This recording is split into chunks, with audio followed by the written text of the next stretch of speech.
Hi students, welcome to our online learning of a doll's house for day 12. I am here with Mr. Mellman today because we're going to be talking about toxic masculinity today. So I wanted to have a more masculine person than me to help me today. So before we get into that, I am an example of toxic masculinity.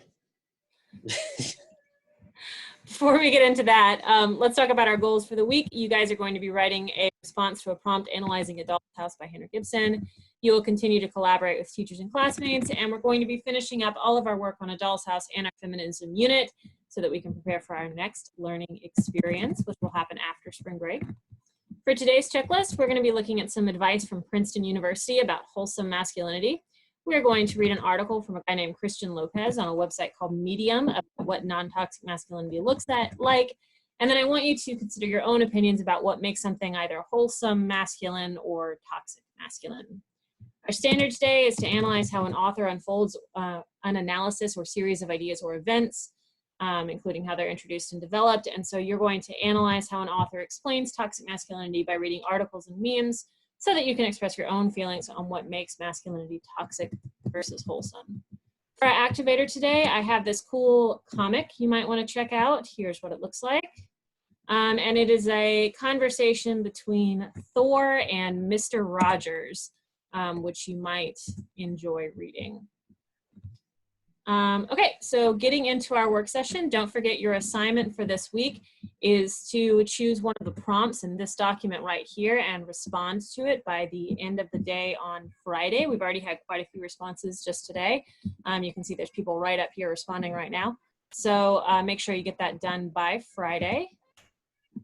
And yeah, all right, Mr. Mellman, you ready to talk about some toxic masculinity?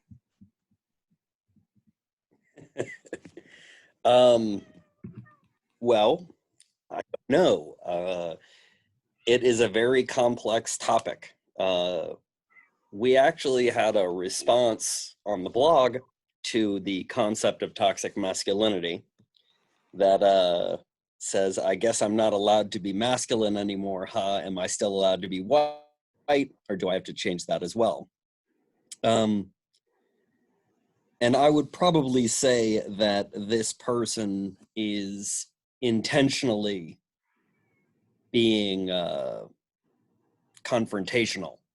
They are being toxically masculine, perhaps. They're kind of fighting for no purpose other than to fight. So what is toxic masculinity as opposed to being masculine? Masculinity, if we were putting it in terms of cultural norms, is the desire to be strong, the desire to protect. I would say the desire for victory, to strive, to triumph over adversity. And that is not to say that only men can do those things, but I think that those are attributes that are particularly what we call masculine, whatever that means. So none of those things and then mentioned sound particularly toxic to me, like strength or wanting to protect someone. Those sound like good qualities. How do we go from that to being toxic? Well, toxic masculinity is probably the desire to maybe the celebration of those attributes at the expense of justice, truth, kindness, or self-understanding. And we can go through those as we will. I think that one of the big talking points, one of the important talking points of today is the idea that toxic masculinity doesn't allow little boys to be themselves, that they have to abide by a certain gender norm. And I get into this argument with my wife quite a bit, that when my sons cry about something, I yell at them and say, "Stop crying."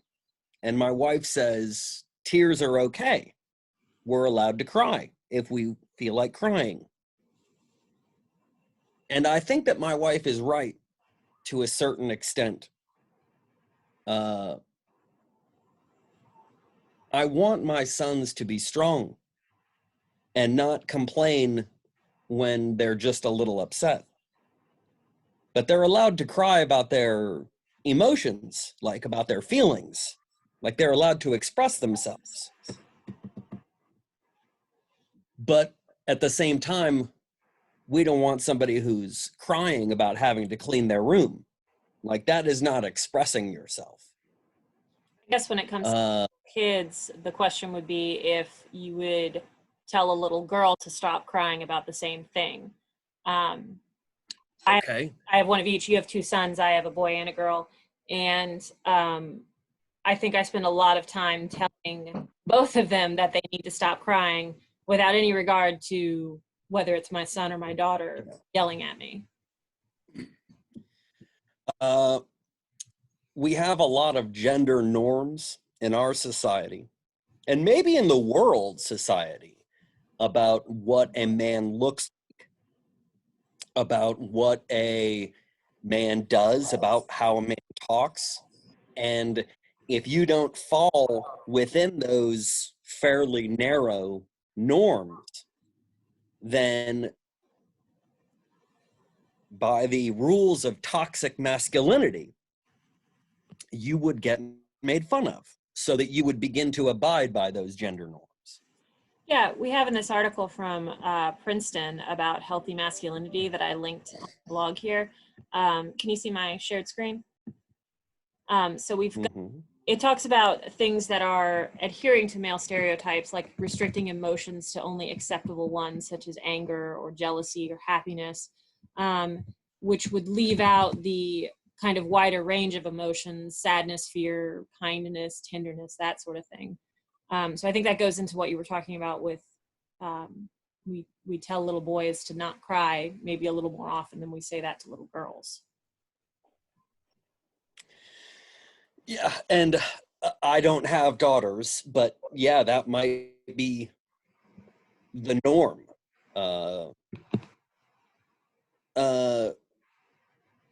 Certain jobs we think are particular to certain genders.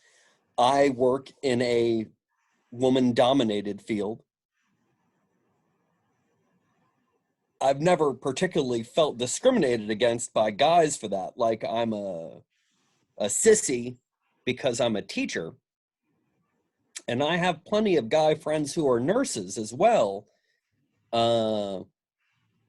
But there does seem to be a certain feeling in society that those are girl jobs.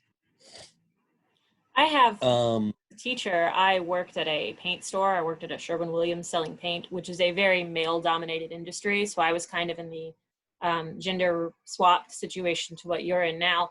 And I definitely did feel that there was some discrimination, might be a little bit of a harsh word, but there was some assumptions put on me because I was the only woman working in the store. For example, whenever we got someone coming in that wanted help, like choosing paint colors to decorate their house, automatically, oh, go help that person. You know, you're the girl. You know more about choosing paint colors for houses. I'm going to go stock the shelves in the warehouse. And I don't know that I'm any better at it than anybody else at choosing paint colors for houses, but the assumption was always that that was my job to do. So I've kind of been in a gender swapped job situation and felt a little, I don't know, pressure, stereotype pressure.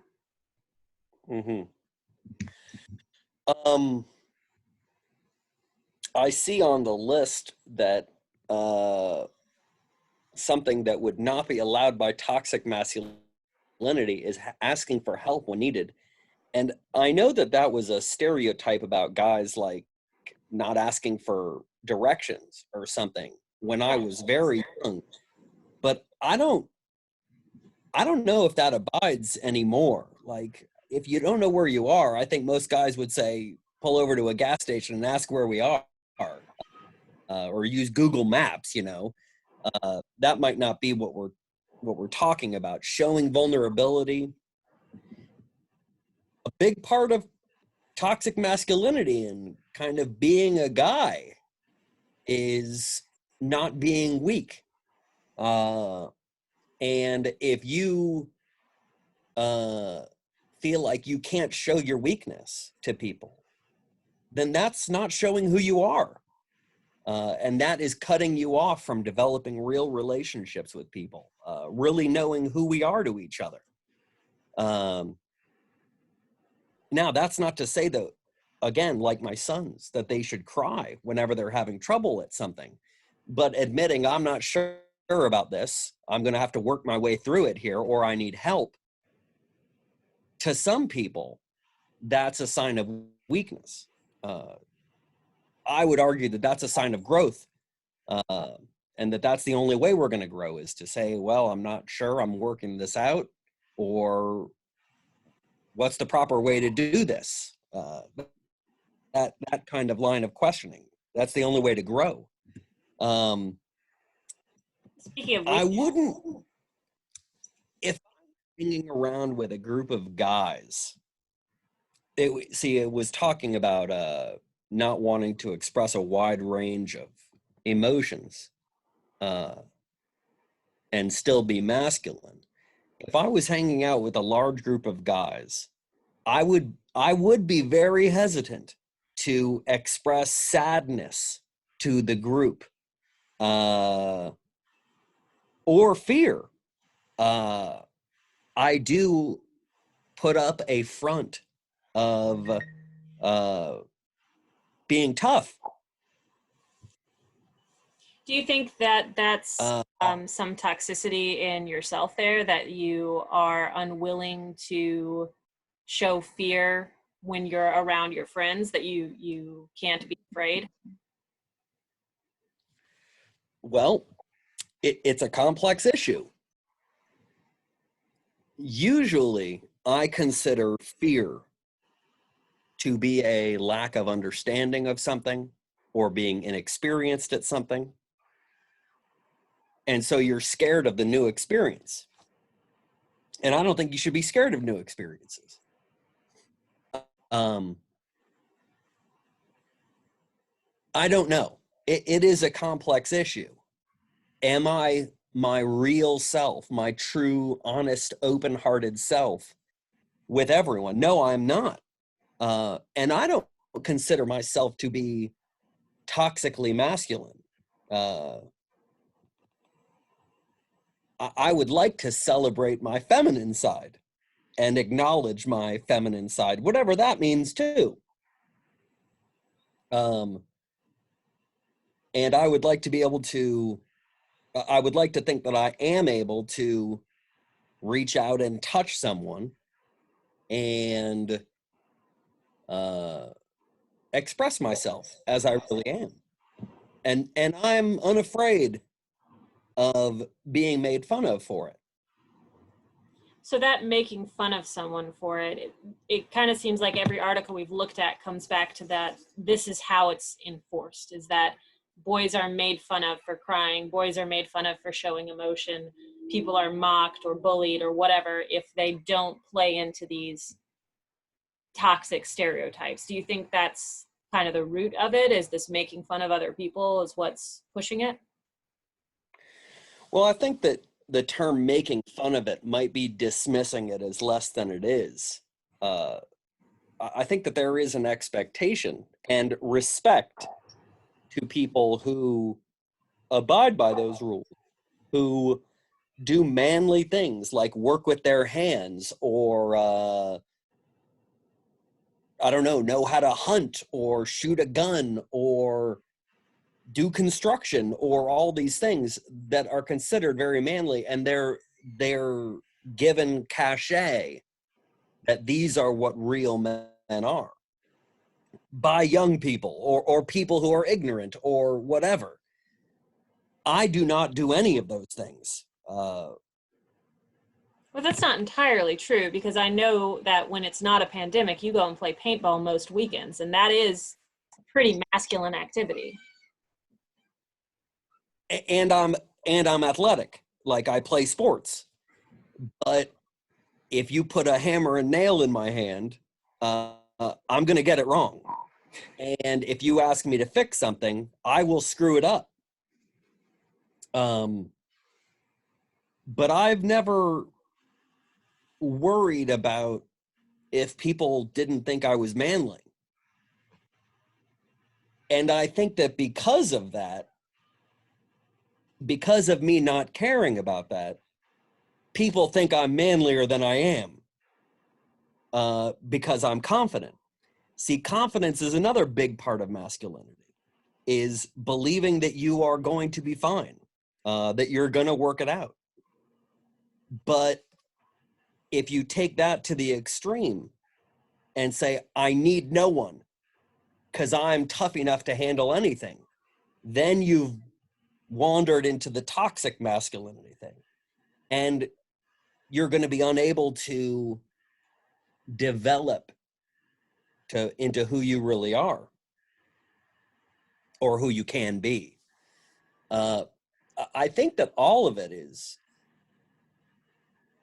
that toxic masculinity is masculinity, confidence, strength that has gone too far and is then destroying the things that are around it, which makes sense from the name, that it is masculinity that has become toxic. It's not that masculinity is toxic. It's that this particular example of it has run rampant. Just like too much of anything is poison. Too much water and you'll die. Too much air and you'll die. But you do need those things in your life in order to be healthy. You should be strong, but you also need to make sure that you're not trying to project strength, which is cutting you off from whatever is there to be gained. If we look back on our last unit that we did before leaving school for Things Fall Apart, Okonkwo killing Akimafuna, he killed Akimafuna because he didn't want to be seen as weak. And so in that case, maybe showing a little bit of weakness would have literally saved his child's life. And in that particular case, he literally hurts himself because he doesn't want other people to think that he can't handle being the toughest guy around. And by the same token, easy example because it's so obvious. But I'm trying to think of more modern examples. Well, we certainly have an example from A Doll's House. If Torvald had accepted the advice of the doctor 8 years ago when he needed the Italian vacation to recover from his illness, if he had not been so stubborn and unwilling to accept the support and unwilling to even ask someone for help with getting the money for the treatment for his illness, then none of the events of the play would ever have happened. Nora would not have forged the signature. She would not have taken out the loan against his wishes. She would not have lied to him. So all of that was set in motion by Torvald's unwillingness to accept that he needed help. And I think that that's a great example of toxic masculinity to a certain degree, that guys don't want to go to the doctor. They just say, no, I'll tough out the pain or inconvenience and then it will go away. I don't need anybody else touching me. Like I don't need anybody else laying their hands on me. I will lay my hands.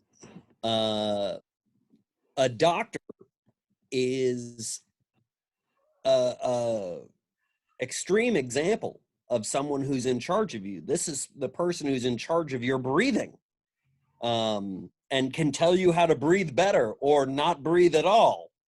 Maybe breathing is and a when you bad go example right now. breathing is a metaphor for my lungs being able to rise freely. I understand. And when you put yourself in that person's hands, like you were saying, this is the person who's in charge.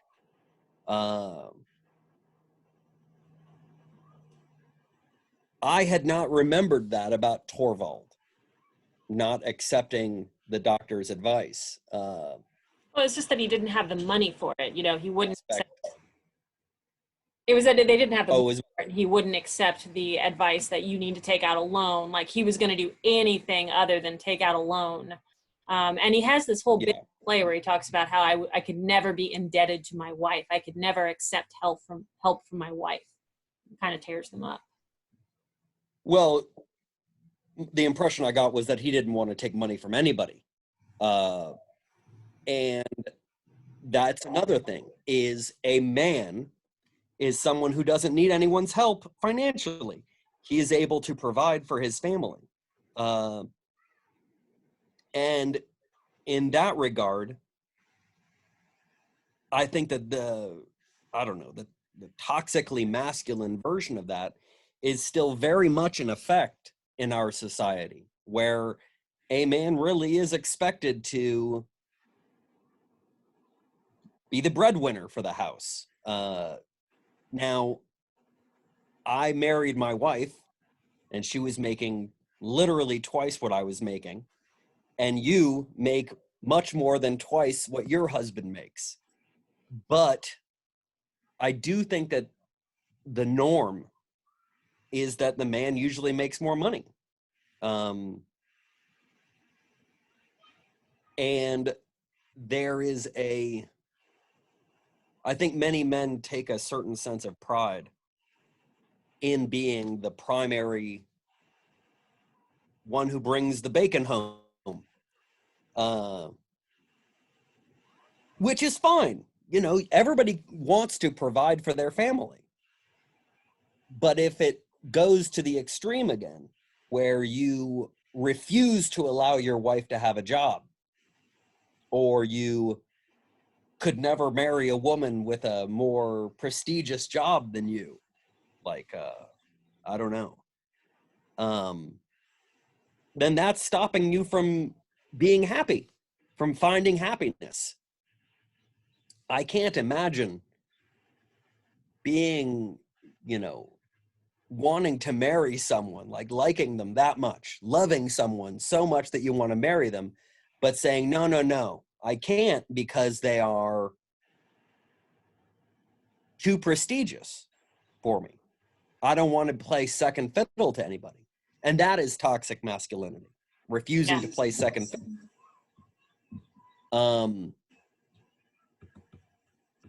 Well, I don't want to cut us off here, but I know we could talk about toxic masculinity all day, and I don't want to make this video too long for our students to watch. So why don't we continue this conversation on another day? And for right now, you guys heard the conversation between me and Mr. Mellman about toxic masculinity. I've also linked this article here from a guy named Christian Lopez that discusses a lot of the same things. So I want you to kind of consider your own thoughts on what makes something wholesome masculine or toxic masculine. And then for our closing session today, I've got a meme for you. I have a lot of memes this week. So this is a little meme about toxic masculinity, showing some examples of what is non-toxic masculinity: honor, confidence, honesty, dependability, diligence, justice. I know Mellman brought up the word justice earlier. So just some examples of things that are non-toxic masculinity. And I linked Bob Ross's YouTube channel on there if you need a little unwind for today. Looking ahead to tomorrow, what we're going to do tomorrow is talk about mansplaining. So I've got a cool flowchart on whether or not something is mansplaining. I've got an essay called, that was actually written before mansplaining, the term was coined, called Men Explain Things to Me. And then an article about different forms of mansplaining. And that's going to be pretty much it for today. So thank you, Mr. Mellman, for joining me here. Thank you. And we will see you guys on the blog tomorrow.